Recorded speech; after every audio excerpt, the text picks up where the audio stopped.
अगर आप भी चाहते हैं SSD म्यूजिक की वीडियो सबसे पहले आप तक पहुंचे, तो लाल कलर के बटन को दबा के चैनल को सब्सक्राइब जरूर करें और साथ में बेल आइकन को दबाना ना भूलें।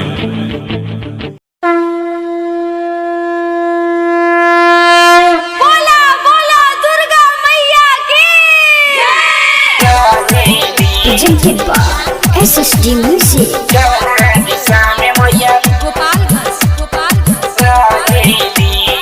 हमके बता दाए मालिन कवना दिशा में मैया रहेली, कवना दिशा में मैया रहेली।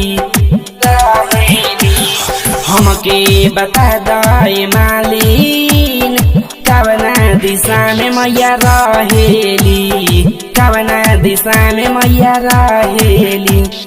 लागे न मनवा अंगना दुआरवा हरदम बेचैनी रहेला।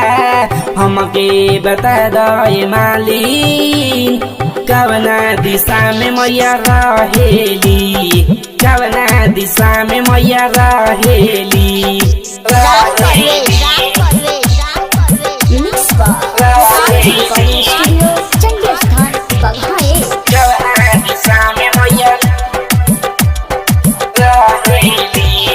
थक गई राह देख के मैया के बात जो के रही रही दिल हमार हरे हरे हरे।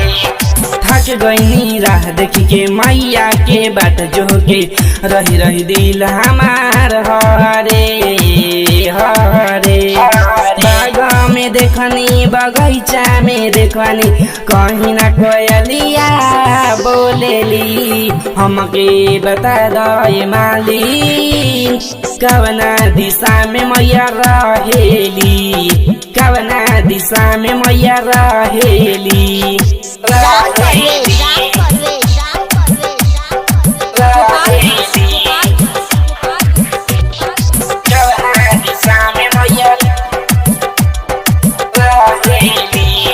मनवा उदास रहे जियारा बेचैन रहे, एक पल मनवा ना लागेला लागेला लागेला।